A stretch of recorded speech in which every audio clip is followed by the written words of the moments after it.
Here I am at the Wave, Rob here with Alex from Bodyboard Holidays, and we're here today to talk about board design and how to find the perfect board for you. So Alex has got a few questions for me.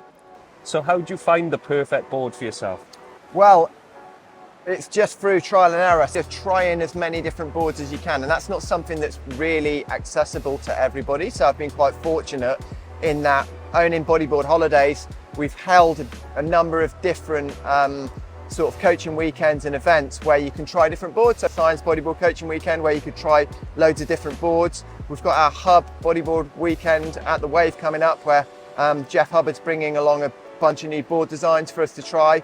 And taking those opportunity on those days to try different boards has given me the opportunity to try different design features. That, as well as the big range of boards that we have at Bodyboard Holidays for guests to try.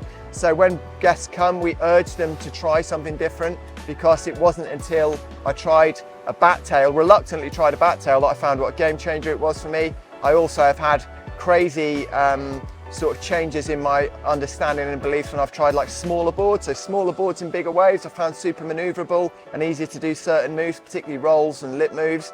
And then bigger boards in smaller waves I've found. So yeah, trial and error and taking the opportunity. But if you can't access boards on bodyboard coaching weekends or events like I'm talking about, ask other people, ask your mates if you can try their boards, chat to other bodyboarders, take your leash off, swap boards, give it a try, but be open-minded to trying different designs. And also do research, watch the videos that we put up on our YouTube channel of Jeff Hubbard talking about his boards. There's like Ian Campbell, who does our coaching weekend. He has specific wants for his boards. Jay Reel, who comes on our Costa Rica trip, he has a scoop nose, a bit more rocker in his nose for drop knee, and a bit of a thicker board than I have, because it gives him extra float. And then Vicky Reel, she has like no stringer in her board because she likes to flex. So it's like speaking to people.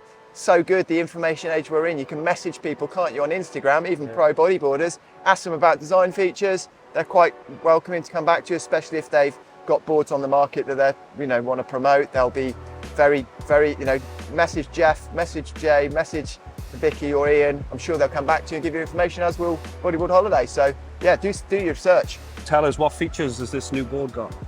Well, this is my latest custom board that I've had made, literally just fresh out the wrapper, and I've just had a session on it at the Wave and it's gone really well.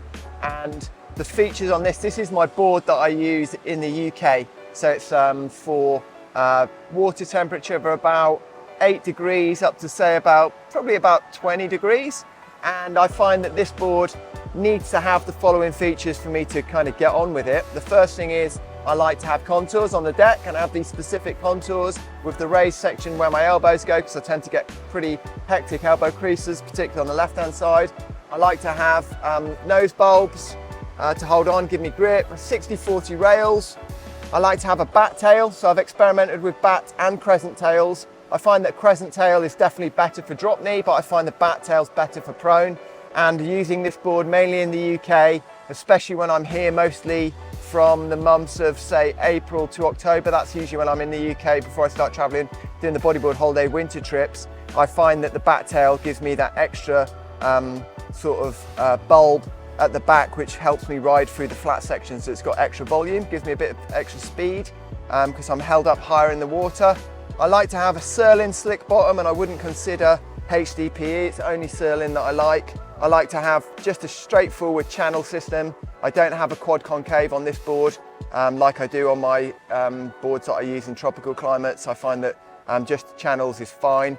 And then I have a single stringer, no mesh, and a low density PP core. And I find that gives me the flex that works well in the kind of not super chilly waters of the UK, but the moderately chilly waters, and the kind of warmer waters that we have when I ride in the wave pool as well. So yeah, all of those have been learned through a series of trial and errors over the years. And then I have essentially the same board as this, but with a PP core, again single stringer, no mesh, and exactly the same design features for my boards that I use in the tropics for our trips in Sumatra, El Salvador, Costa Rica, and Bali. The main thing that I would say with this is, they last me really well for like one season, and I get one good season. And it's 42.5 inches, so that is kind of just from my chin to the top of my knee. I experimented with going shorter and longer, and I found this is just the right length for me. So I've seen there's quite a few like new design features on the market. So how do you weed out what's a gimmick and what's not? Really good question, because there are new design features coming out every season, aren't they? You know, most board brands have different things, and you know, to recognise the design features of the last few years, we had the ISS stringer system, and I tried that and I found that it worked okay, but not a massive game changer, to be honest. I think it was quite a good idea that you could have one board that could be used in different climates by changing the stringer, but essentially that's kind of being phased out now, probably for a reason, you know. I think that the other design features that have come through recently, like different channel systems, you know, quad concave, I think there was kind of a few raised eyebrows about whether that was a gimmick or not, but I've personally tried it. I think it's definitely very effective. And then the kind of that progression from there, where that quad concave is like a mini quad concave that goes up halfway up your board. I've got that on my boards that I ride on the tropical destinations. I found that went really well in Sumatra this year. So, you know, I like those features, but essentially, to answer your question, I think you've got to take everything with a pinch of salt. Look who's designed it. You know, is it a pro that's designed it, or is it a manufacturer that's come up with it and just introduced it to the market? For example, with the Hubboards, the board that I want to try next is the Sci-Fi. Because speaking to Jeff Hubbard during our events, he's explained in depth about the system here, and how he found that it works with giving him the extra control and speed, and he'll explain it much better than I, but essentially it was very convincing. He's spoken to surfboard shapers as well as done a lot of design and testing himself in the world's best waves, and essentially he's the world's best bodyboarder, and it works for him. And I don't believe that I believe that you know, Hubboards is definitely one of the companies that wouldn't put out gimmicks, because Dave and Jeff are trying the kit all the time in it, so super legit. But yeah, this is the design feature that I want to try next, the Sci-Fi. So, okay, Al, so I hope that's answered all your questions about boards. Getting the perfect board under you is going to make such a difference to your fun factor, and it's going to take your bodyboarding skywards. So it's really interesting to get opinions on this. It's been great to hear what you've had to say. Please tell us what you think, you know, about the boards, about what you found, what works for you, anything that you've thought about what we've said. Put them in the comments below.